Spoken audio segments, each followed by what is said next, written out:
Welcome, welcome, welcome, lovelies. Come on in and join me in another video of Lily's Love Letters.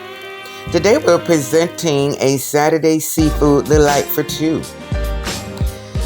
We are having blue garlic crabs. They're already cooked, corn and eggs.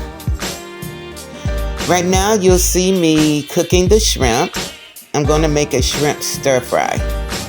You don't want to overcook shrimp, 2 minutes max. Once you see the tail turning orange, you know that you're almost done. You're almost there. Okay, you do not want to overcook because they end up rubber and they don't taste good. So our shrimp have finished cooking. We're removing them from the pan. We're going to use butter as we did with the shrimp to do the stir fry veggies.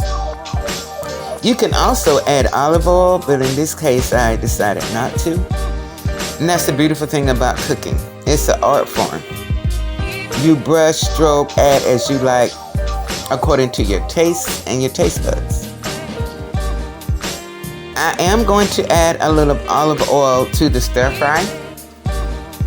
Okay. It helps it to cook a little faster, I find. I've already cut up my veggies.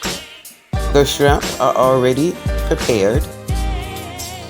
Now we're just gonna stir it around. That's why it's called a stir fry, because you stir it.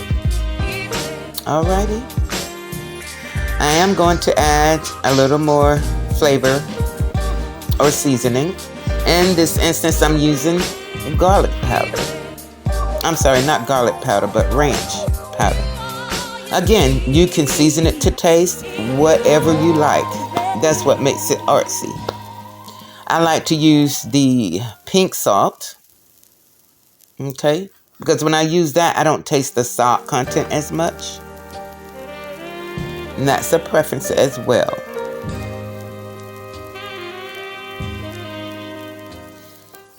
We're going to stir a little bit more.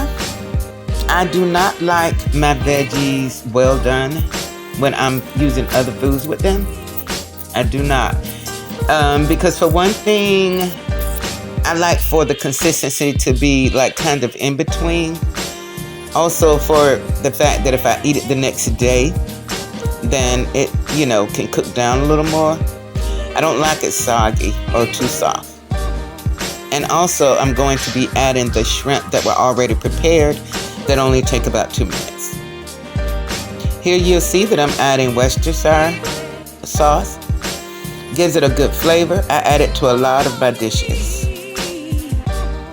I actually usually use orange. I just sprinkle orange on my food instead of lemon, but in this case I did not because I'm using a lot of different seasonings. All right. They're pretty much done.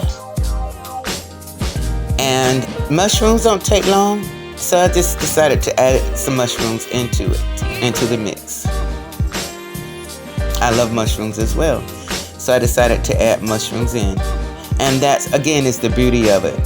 You can add whatever you like as long as it looks appealing and tastes delicious.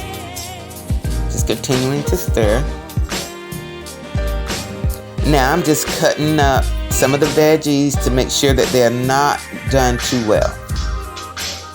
And if it sticks relatively easy, that means that I'm ready to soon add the shrimp that are already cooked. Alright, stirring it around a little bit more. Preparing to add in the shrimp. I'm also going to add cheese with this. I love cheese. And I just like the way it tastes when I add cheese in. Just give it a little extra kick again. And just stir it in. Looks like a lot, but it's actually not that much cheese. Because the cheese melts fast. So just stirring that in.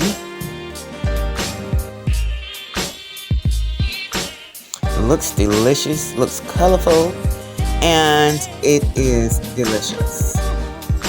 If you never thought about trying to stir fry with shrimp, try it. You just might like it. I also would add a little honey to give it a little sweet taste. Honey is good for a lot of things when you're cooking. It also is good for you nutritionally. So I like to add a little honey in there as well. People also use honey in drinks for colds. Okay. Now I'm going to pour on a little parsley. Give it a little bit more color, kind of like a little garnish. You can actually buy the parsley from the market instead of in the jar or the bottle. In fact, buying the parsley from the market gives it a little more highlights and color. We're removing the stir fry. It is delicious. I love trying different foods. I just love doing my own thing in the kitchen. And always season to taste. Be mindful of your dietary restrictions. And this meal is just about ready. Just adding Parmesan to the meal. And the last item that we will be adding will be the corn. Doesn't take long for corn to cook. So I usually just cook it on medium high. And then I turn the heat down and just let it sit in the pot. A little more garnishes. Okay, here we go with the corn. And you'll see with the corn, I'm going to do my own little,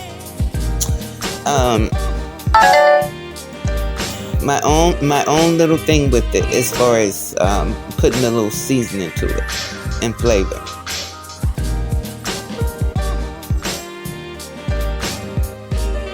Here again, I'm adding a little bit of honey. A little bit of honey goes a long ways. You may say, well, dang, honey on corn. Try it. Again, you just might like it. It's delicious. A little parsley. Okay.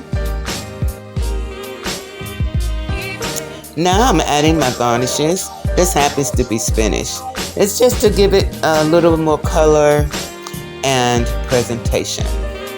I have the mince there because of the garlic to keep the bread fresh. Voila. Thanks for watching.